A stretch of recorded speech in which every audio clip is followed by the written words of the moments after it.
আসসালামু আলাইকুম দর্শক, আশা করছি সবাই ভালো আছেন। এক কালো অধ্যায় আজ বাংলাদেশ টাইম সকাল 6টায় এবার কেয়ার হসপিটালে আপসহীন দেশনেত্রী বেগম খালেদা জিয়া শেষ নিঃশ্বাস ত্যাগ করেন। ইন্না লিল্লাহি ওয়া ইন্না ইলাইহি রাজিউন। অন্তর্বর্তীকালীন সরকারের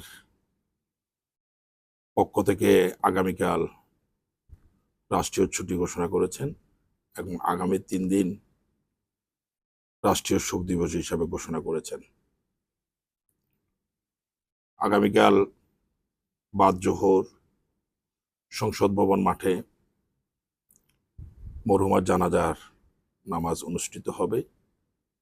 সকল রাজনীতিক এবং দেশবাসী সকলের অংশগ্রহণ একান্তভাবে কামনা করছি।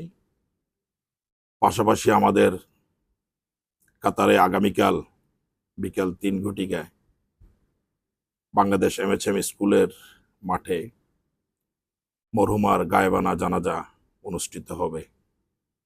সকল প্রবাসীদের অনুরোধ করব দলমত নির্বিশেষে মরহুমার জানাজায় অংশগ্রহণ করার জন্য।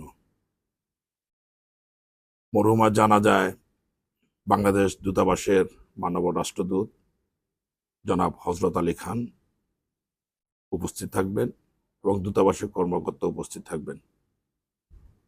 ধন্যবাদ সবাইকে। আরেকবার মরহুমার আত্মার মাগফিরাত কামনা করে আজকে শেষ করছি। ধন্যবাদ সবাইকে।